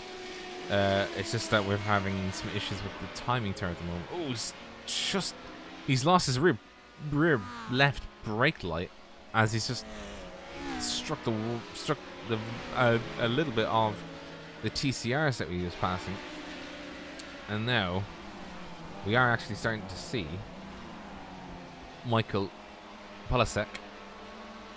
He's actually now starting to come through the field of Mazdas under his own steam. It's actually past Brian Barnes. So Brian, as far as the sort of overall picture is, it's over unless the TCRs really are starting to get into difficulty. But Michael Polasek is actually putting in laps, and he is starting to reel them in quite quickly. He'll have to unlap himself one more time before he's able to overtake 7th onwards. But when John Lang pits, he essentially gets that lap back, and then there is going to be some severe difference. Indeed. Andrew Mike back up to 2nd now in the MX-5s as the pit cycle continues. John Lang, now the only car to not have pitted in the entire field, leading the race by a nice 17.5 seconds. But he's also got he does have to pit to get some more fuel. Does he pit for tires as well? I mean, he's fast enough. He's fast enough as it is. Does he take the tires? Does he want that on display? Well, here's the thing, right? Obviously, tyres are going to add a large chunk to your pit stop. Is it going to be worth it? Are you going to gain that much pace back by taking them? I'm not sure you do. He's got good pace as it is. Quicker pace than I think every other driver in the MX-5 class, if I'm not mistaken, or the vast majority of them, if not. Definitely the cars around him. So why not just save yourself some time, take fuel? You'll lose. I'm not entirely sure on the exact amount, but it'll probably be in the region of 20 to 30 seconds taking, going through the pit lane, and then, taking whatever service it is and coming back out. So you would then only be a few seconds off Mike again, perhaps fighting with Well, which puts you in a prime position to just fight back through them and take the win. I don't see why you wouldn't do that and instead take tyres and maybe gain back a little bit of lap pace, but I couldn't think it would be that much. It just depends on how he does it, but we are starting to see really 15 laps to go. It's 75% done. We are starting to see some of the packs sort of shifting about. Gavin Barber's only a lap down on the TCRs. He's only 3 laps down on the leader. He's the only radical that has already lapped or started to properly unlap himself. The rest are 4 or greater down, and they're all having to sort of battle this man indirectly, so, but of missed apex. John Lang, he's doing well for himself. And let me just see if I can get the. Oh no, I don't have the battle system in yet, where we can just see sort of overall arching differences. But I think next race we'll have them. where you can just see sort of from first position, it's usually going to be a Mazda to 19th, because we're kind of looking at that area right now. We're looking at 17th right now. I'm just interested to see how far ahead. Sorry, let me just see how far ahead is some positions I'm looking at. John Lang, he's 18 seconds ahead of Mike. Barber is 32 seconds ahead of Brett Trossen. So some serious gaps, and he's lapping 3 seconds a lap faster than Brett Trossen is. But there's also Travis Warling, who's lapping. He's the fastest person on track right now. 1:13.6 was his last lap, and his best was a 1:13.3. So he's actually faster than anyone else on track right now, and he's screaming trying to get past. He's screaming trying to get past everybody now, but you know, he might have left it a bit too late. The unorthodox guys, I think, just not their day. No, they were looking very, very quick in practice and in qualifying, but they were also the cars that I personally, at least, saw making the most mistakes, and I think that's what's happened here today in the race. It appears that just they appear to have lost the war of attrition more so than won it. And yeah, if you're gonna to put it in the classic words, to finish first, you've first got to finish. Can't really improve on that saying, as much as I may have just tried. So yeah, I think while they have clearly a lot of pace and talent in that team, finishing races should perhaps be, or making sure they finish the race, should perhaps be a bigger focus next time. Obviously, this track, as we alluded to earlier, being a big challenge for these cars. I don't know where the next race is, but it can't be that. It can't be much harder than this one. Sorry. Like this, the way that the track rises and falls invites a lot of wheel spin and a lot of sliding. So I can imagine wherever they go next, it should be a little bit easier for them.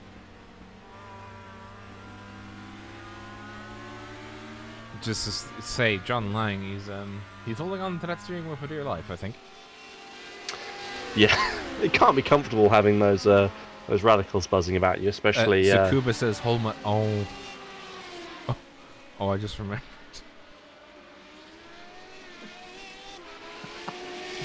Are these things that difficult around Tsukuba? I mean, surely not. I mean, Tsukuba's mostly flat. Surely you're. But look, remember how tiny he is? The Mazdas could barely get around there without having 19 million incidents. Is Tsukuba really where this series is going next?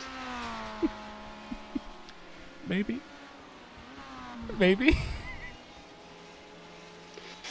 Well, no, what I'm tuning in to watch. As I said earlier, I love a bit of carnage, and that I feel like that will end poorly for most of them. I mean, to be fair, it is going to be an absolute great race, so I'm looking forward to that.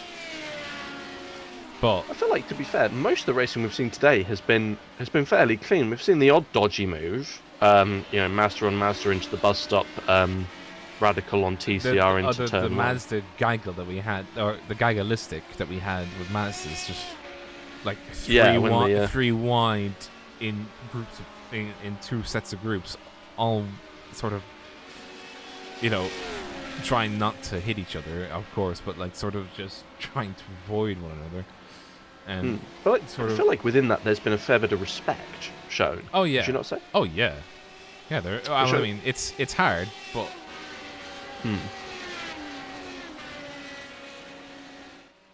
I mean, you think 60 is bad?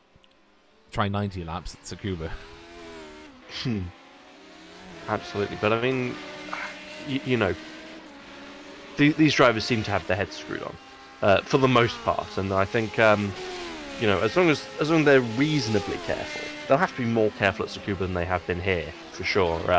Tsukuba obviously being, I feel like Silverstone to Tsukuba is just tracks shrinking in and in and in. They have to be more careful, especially in that tight sort of middle section. Most of the overtakes, I would imagine, would take place on the start-finish straight and on the back straight. But yeah, the fact that they clearly seem to have a lot of racing respect for each other and a level of precision in their driving will hopefully lend a hand with manoeuvring around each other. I am still getting very surprised, by the way, because it's still the case that John Lang he's lap 50. I really do think he might just come in for a splash and dash. That's it. I think, yeah, that would be the wise move. You wouldn't take tyres now. I don't think. If the tyres have held up for 50 laps, they'll hold up for 60. Just cross your fingers, cross your toes. Probably don't cross your legs. You'll get the pedals confused. But you'll just cross everything that you've got that the tyres will hold on and just top it off with fuel. Otherwise, you're just going to waste so much time for so little benefit at this point. So yeah, I would imagine a fuel-only stop, as I see a TCR slide very wide. Sorry, that was Robert Gamble, Travis Walling, and Robert Covey. 3 different cars from 3 different classes, all meeting in the middle through turns 6 and 7. Sorry. Yeah, let's actually get a dynamic view of that just to see. This is Travis Walling right now, and he is racing. But he's actually being held up by traffic right now, so he is actually... Ooh. Yeah, he's racing. He's racing. Is he? I don't believe that he's racing at a racetrack in a race car. Exactly. Wow. Exactly. Now, I don't believe it. I should probably be taking this more seriously. 10 laps to go. My prediction that the Radical, my predictions after all of them have actually gone out the window. Funny enough. Like I was really expecting the Radicals doing a lot better, but they're still 2 laps down. And I don't think they've got time to make it. I don't think they're going to make it to the front, personally, from where they are. I don't believe they're going to make it to the front. At this point, though, I will point out, given the pace difference, Michael Polosek isn't a bad bet at the moment. I think there's the chance for him to catch the leader, John Lang, or the leaders, John Lang and Andrew Mike, obviously overall, given that John Lang should have to stop before the end of the race. He's got an outside chance here. So I genuinely believe it's between those 3, Michael Polosek, Andrew Mike, and John Lang. That's if Weddle can't close on Mike, because I believe that gap's been shrinking for the last several laps. by the way, the color coding has actually made a very big difference already. Somebody's already been able to answer what blue is. It's the MX-5s. We don't have to say everything is blue. The first race we ran, everything was blue. It's impossible to tell which one was which, but we got there. It's even more confusing than it already is. we weren't helping, but now we're being very helpful and showing which is which. Blues are MX-5s, greens are going to be your TCRs, and reds are going to be your big old Radical SR8s. The big old small cars. Yeah. So to North 6 Linden, just to explain, this is the Major Series Predator, where the slow cars start first and the fast cars start last. The fast guys have basically to catch up to the end, or by the end of the race, the fast guys should catch up and try and overtake the slower cars, but it's always not a guarantee. You gotta race for it. It's still a race, and you gotta race I each think other. this race, it's an almost guarantee at this point that they won't catch. Oh, you say that. John Lang's just come into the pits. He is got to beat this man, and he's in the box now. He's in the box for. Uh-oh.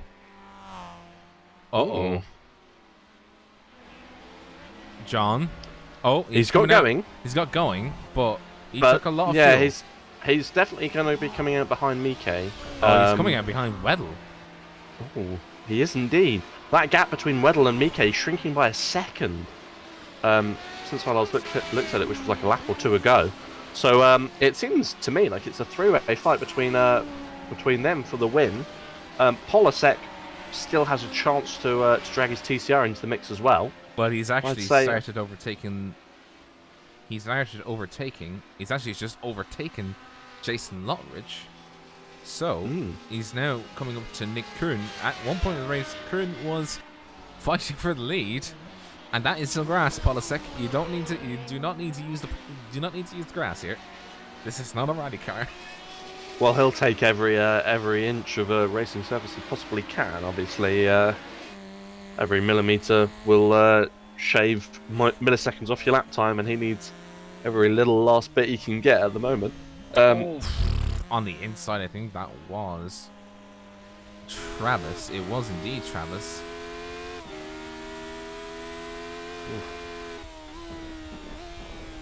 I'm just looking at the helmet, or we're on board on the helmet of, right now on the roll bar of Travis Warling. And oh dear, it's starting to heat up. I think starting a little bit. Polasek is going to be, I think, he's got 48 seconds to gap. And if we look at the classes, this is how they make up. The classes make up the various classes and how they're looking. Individually, in each of the classes, there's actually not a lot of battling going on. It's all. Don't hit the wall, Michael. That would really scupper his chances at catching those MX-5s if he hit the wall now. He just did. Oh dear. Oh no. He struck it coming out of the bus stop.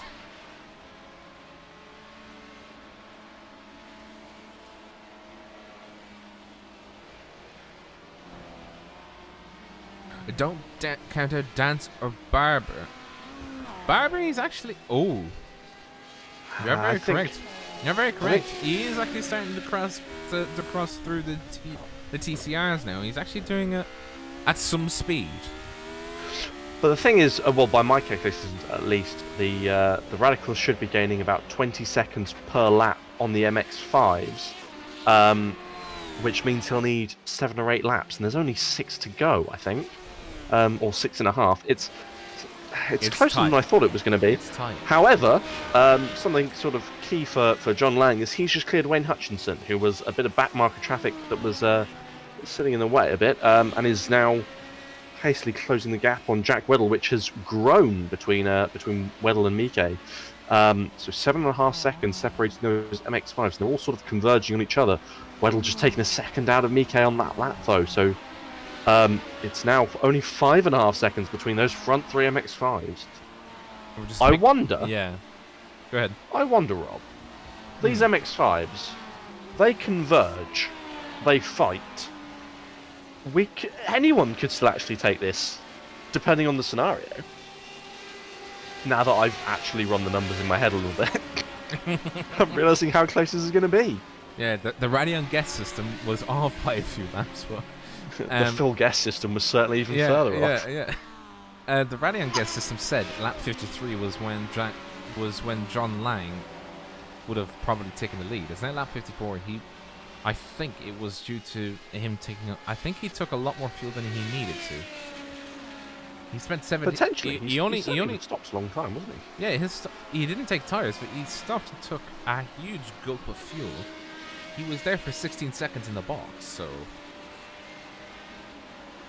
The biggest. Sip. John, don't take the slide. He took a very, very coarse slide coming out of the pit stop. Or not the pit stop, the bus stop. He's pushing hard, isn't he? Oh, he is, yeah.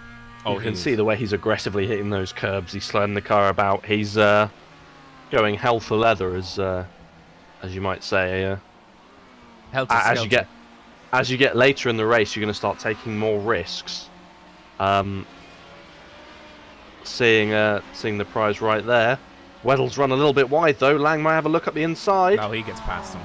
Absolutely, he's got it done through turn 2, into 3, and now he can set his sights on Mike, who really isn't that far ahead now. Only 4.5 seconds to gap.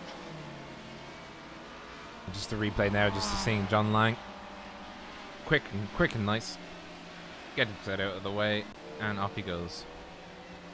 I think Weddle's certainly not fighting that, given their teammate status. Certainly not fighting it as hard as he otherwise might have done. There may be teammates, but you know, if you had the chance, you'd probably take it. But they also have to fear this man, Michael Polasek, and they absolutely do. And just outside the range is this man, Gavin Barber. He needs to really start. He needs to glue it. He needs to glue it to the floor and get going. He's 12th position now, and you can just see the sort of we had at the start of the race. We had a nice timing tower of like very nicely organized, blue, green, and red. Now it's like blue, a bit of green, blue, a bit of green, a bit of blue, a bit of green, a bit of blue, a bit of red. Yeah, it starts to turn into Joseph and his amazing Technicolor Dreamcoat. Absolutely. To give you the idea of how far they are apart on track now, as Mike was crossing the start-finish line for that lap, Polasek was entering the bus stop on the backstretch, so they're really not far apart now. Polasek has put in an absolute shift coming through those MX-5s, so I have a funny feeling it won't be too long before he takes the lead of this race. Well, he's only got 5 minutes, technically speaking. He has to really get a move on.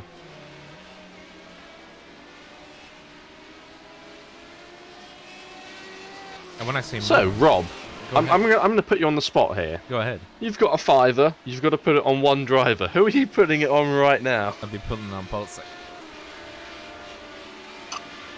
That is interesting. Any particular reason? Other than the fact that he's about to take the lead. It's a TCR. Are you a big fan of the TCRs? I have a soft spot for him, but I mean, like, if it came down to a final corner kind of thing, I'd actually much prefer the chances of a TCR taking a good brunt out of the final corner. You know. That's a good point. I'll tell you one thing I really found mildly entertaining doing some research before this race. Was reading through the technical specifications for the cars. And iRacing, under the iRacing technical specs, which I think is slightly different in certain places than the actual technical specs, in terms of at least the way they present their information. It says under brakes, ABS optional, which I found quite entertaining. Oh, and who just scuppered their chances? Have a look at what Michael Polasek just did. That is game over.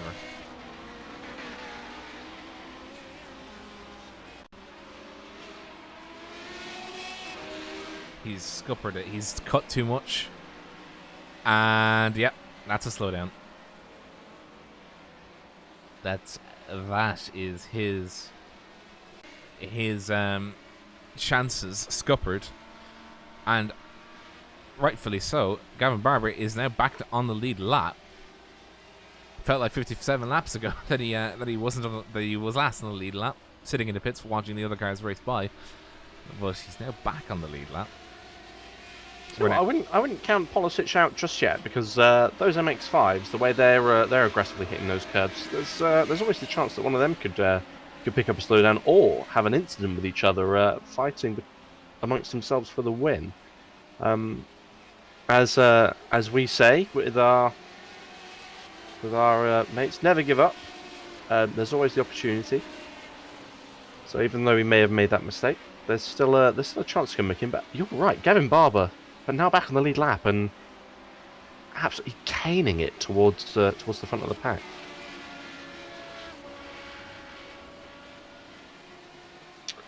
Not sure he's going to have enough time though.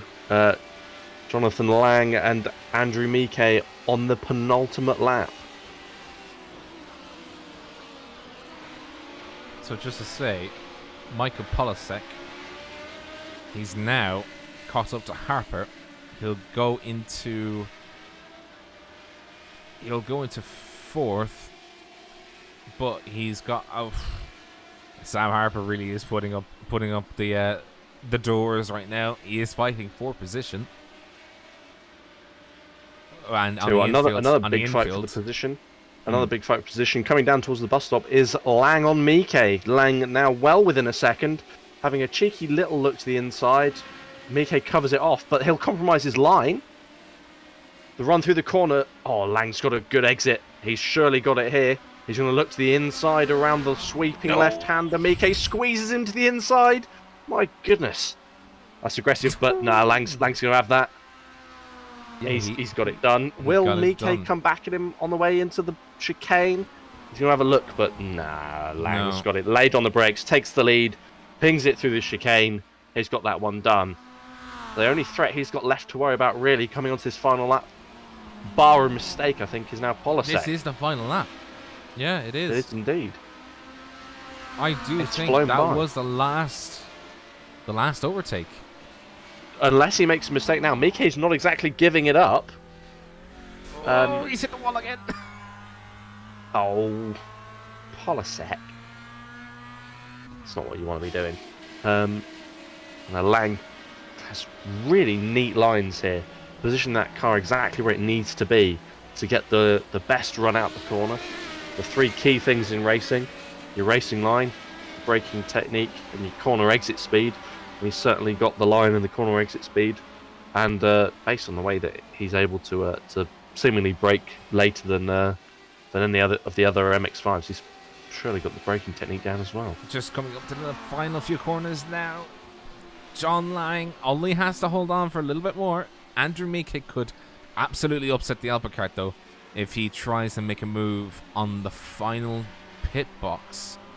Why did I said pit box because it says pit box. Oh dear. It was in the slipstream. I don't think he's going to be close enough for a move into that final chicane, though. He could wang one around the outside. He could, but unfortunately, he doesn't. And that is John Lang, and too late for everyone. Oh, he tried it. He tried the slide coming around the outside, and it didn't work. But that is it. 0.3 seconds. That's really not much. 0.3. Pro versus them. Yeah. Michael Polasek coming in just behind Weddle. He almost got him. Didn't quite. 7 seconds off the lead. A valiant effort from and there's Gavin Barber. If there was 1 or 2 more laps. I think even one more. Yeah, if one more, that would have been enough. But I really do think the traffic early on did compromise them quite badly. Yeah, and not an easy place to overtake for sure. You've got to take quite a lot of risk and take some awkward lines. So for sure, it's especially with those. What did you call them? Gagalistas or something? Gagalistas. Well, certainly didn't help. Let me just rewind what I said because I can't remember. Gagalistic. There we go. That's the one. The Gagalistics. And I think you're right because the radicals were actually held up by the masses. They were still fighting. They were still trying to get by one another. It was just so. Everybody was so just stuck where they needed to be or where they were coming out of the pits, and especially with the massive pros. I think John Lang, one other individual, actually escaped, quote unquote, the Geigel, as it were, but they still have to do one more full lap to actually get back to him. But that's going to be the race. Let's get them results up on your screens because that was a very fun race, but just the sheer number of weirdness this race produced.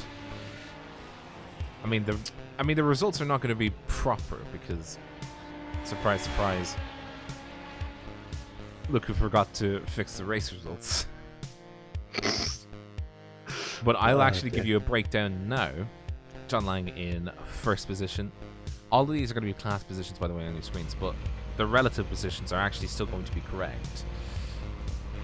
John Lang in first, Andrew Mike in second, Jack Weddle in third, leader of the TCRs, Michael Polasek in fourth, Sam Harper in fifth, Gavin Barber, if he had one more lap, if Polasek and Barber had one more lap, they really would have been, they would have been there. And you can just see now the donuts are happening from the boys in TCR. That is John Lang, Jack Weddle, and Sam Harper giving us an absolute standing ovation. Come on, boys, you can do it. Those are MX5s, not TCRs, Rob. Oh, I've done it again. Oh dear. Gavin Barber in 6th, Jeremy Morrison in 7th, Cameron Dance in 8th, Travis Warling in 9th, Robert Covey 10th, Nick Kuhn in 11th, Jason Lutridge in 12th, and then we have Ross Banfield, Robert Gamble for 13th, Joshua Wolf 14th, Ross Banfield 15th, Eric Miche 16th, Wayne Hutchinson 17th, Dawid Milnarowitz. I've just butchered his last name. Dawid Milnarowitz in 18th, Dale Green in 19th, Brandon Whitworth in 20th, Daniel Stevens in 21st, Brett Trosen in 22nd, Brian Barnes 23rd, Matt Gilder 24th, William Fletcher 25th, 26th was to Trevor. Now we're sort of getting into the people that were laps down, so forgive us as we say commiserations to the boys who just didn't make it. So, I want to ask you a question, Phil. What did you think of that? That was chaos, and I love chaos, so I enjoyed it. So enjoyed it immensely. Yeah, so you probably loved every second of it once the pros got into the track. Absolutely. The more cards you throw onto the track, the more chaos that is, especially with the way that they were timed for their release was really great, because you immediately had all the cars of the same pace together, holding each other up, even though they weren't quite at the same pace. We had cars making mistakes, dodgy overtakes, and the multi-class aspect thrown in made it really intriguing. Even though I, in my head, had done bad maths and written some cars off long before the end, they actually ended up very, very close together. An incredibly well-timed race, and it was genuinely fascinating to see who was going to come out on top for that last portion. So yeah, very enjoyable. And we do have one very happy lad, John Lang. Welcome back to the broadcast booth, and congratulations on winning overall. Yeah, good evening. Thank you very much. Yeah, it's 2 on the trot. That's impressive. I'm happy with that. I think last race, this race I got promoted to pro, so managed to keep it up there. I think because they're still balancing the classes out. So yeah, well, I think whoever was in the TCR behind got 7 seconds of slowdowns and finished 7 seconds behind. So that would have been close across the line, all 3 different classes. So yeah, good drive. Were you expecting it to be helter-skelter when, at the start, you guys actually got released into the group of sportsman Mazdas? Yeah, I suppose I hadn't really thought about it at first, and I came out, and yeah, just right in the middle. I think we were just in front of everybody, I think, and some of the pros obviously caught got stuck in the middle. So yeah, a full lot to make up then throughout the race, but yeah, it was, well, for me again, a nice clean race. Just spooked myself a few times on the chicane. Just for some reason, just kept getting it wrong, dropping to second gear and really messing it up. Harper was on my tail for a good chunk, and then I think I just broke free from. He got tangled in some traffic and managed to just pull away up the front a bit. And yeah, good. Out of interest, on that pit stop that we saw you take significantly later than everyone else, did you put in just enough fuel to get to the end? Because it felt like you put in, from our rough timings, probably a bit more than you needed to. Was that the case, or? Yeah, I messed up what I was doing. I used crew chief to put the fuel in, so I asked him to fuel to the end. He said, I think I'd worked out about 5 litres automatically, and then I ended up flicking, and there was a bit of confusion in the pit lane, and so, well, I think it was only a second or so. In the end, it was just putting more fuel in. I'm like, let me go. But yeah, well, I mean, in the end, it ended up not being too much of an issue. But I think I was just seeing where everybody. I didn't take tyres. I wasn't sure. I don't think any other Missed Apex team changed the tyres, but possibly Andrew did. I was just trying to check what times he was doing, see if I could improve on the times. But yeah, the tyres held on for me, and didn't need them. So just a splash and dash. And before we let you go, any shoutouts that you'd like to give? Of course, I'd say Missed Apex. Yeah, Missed Apex. Jack and Sam running with me on the crew chiefing. Great help, and yeah, got a Missed Apex podcast for all your podcasting needs. And the offer's still open, by the way.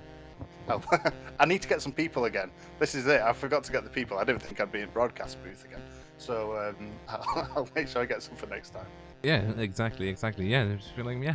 Hit me up on my DMs. You know, if you need us on the podcast. Hey, no problem. Thanks a lot, guys. Have a good night. Yeah, have a good one, and then congratulations once again.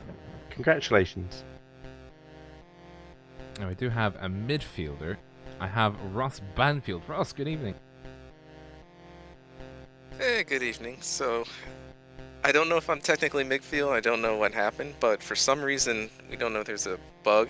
But Travis confirmed, yeah, I was a lap down, even though I finished in front of the field for the Radicals. Yeah, according to this, you actually finished behind Barber, Cameron Dance, and Travis Warling. Which is weird, because when Travis confirmed, I almost lapped them. I was full 40 seconds or something ahead. I'll have to leave it to the stewards for that. Thank God we're not. How did it feel out there? Because I noticed that you're actually one of the few Radicals to not take a fast repair. Yeah, it was definitely tricky. I was trying to drive at 8/10 just to try and leave some room for error, and even then, I still had a few incidents here and there. Some were my fault, and others were just people not seeing us close the gap so much. The track was pretty hot too, so you had to watch the tire temps. It would all of a sudden start sliding, and it wouldn't want to stop. Yeah, with the track being at 50 plus degrees, I imagine that you were sometimes holding on for dear life as the car decided that it did not want to have tires that worked anymore. Oh yeah, that was the weird part. So once the tires got too hot, you kind of had to take it easy. If you tried to get on the throttle while the tires were hot, it was just like, nope, just gonna keep drifting. Do you the question I'm looking, or the answer I'm looking for is, or the actual question I'm looking for is, how do you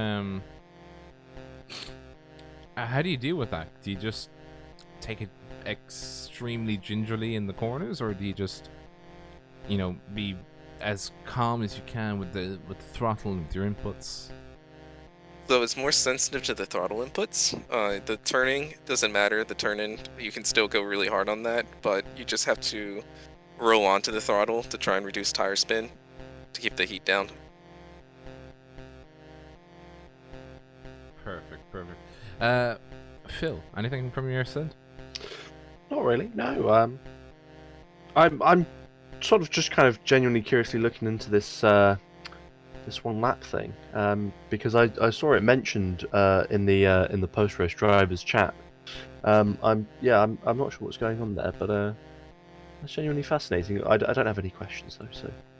Yeah, hopefully we'll sort that one out. Yeah, we'll see. Watch this space for more. Do you have any shout-outs you'd like to give, Ross?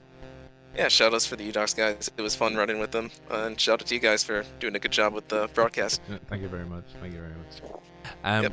Are you ready for the Tsukuba circuit? Ooh, that is a good one. If Shard is anything to show, as long as the track tims aren't bad, I think it'll be about the same, maybe a little worse. It's going to be really hard to pass.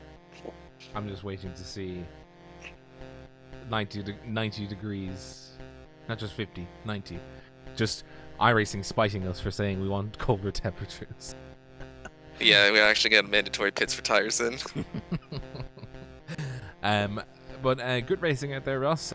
Good clean racing from your side. I did, we were watching with bated breath to see if you could, challenge for the head-on again. But it seems that there were some issues. But until next time, we'll see you at Tsukuba in just over 3 weeks' time.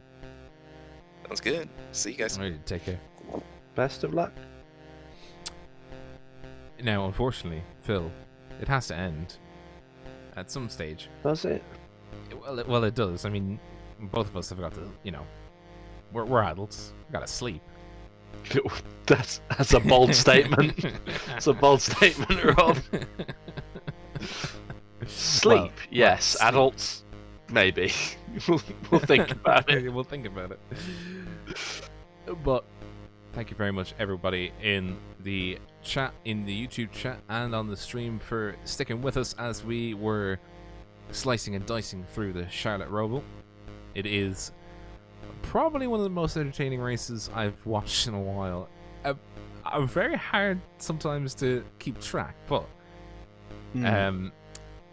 fun nonetheless. If you like what you see, hit the subscribe button, favorite the video, share it with your friends. Like us on Facebook, YouTube, and Twitter. There is kind of likes on YouTube, but like the video. Follow us on our Instagram, follow us on our Facebook and Twitter. Consider joining the Discord. Links are all down in the description below. Shout outs once again to trackcams22.com for providing the camera angles that we're able to use, and with permission from them, show you these nice slides that are going on from the 26 car. That is going to be Jack Weddle's car, and then 48 right behind him of the person we just interviewed, of John Lang. But until next week, or in 3 weeks' time when we do Tsukuba 2000, we hope to see you there. We hope to see absolutely everybody turn out for that. That is promising to be pretty wild, if this race was anything to go by. Shout outs to Phil for coming in when he did, because he really did a fantastic job with very little information, and I just like to take this moment to thank him for being with me today. So, well, thank you for having me. Obviously, it wasn't the easiest race to comment on, giving it was or commentate on, given the fact that you didn't quite know where everyone stood at any given moment. But there was a lot of interesting actions and a nice introduction to a series that I previously knew nothing about. So it's been an education, and it's been really good fun joining you in the booth. Yeah, and I'm hoping to have you back, at some time in the future if you're down for it. Probably. Absolutely, I'm always down for it. Yeah, get you back for the next Predator series. Let's have it. Well, for everybody else at home, do take care, do enjoy yourselves, and from us here in the commentary booth, have a pleasant weekend.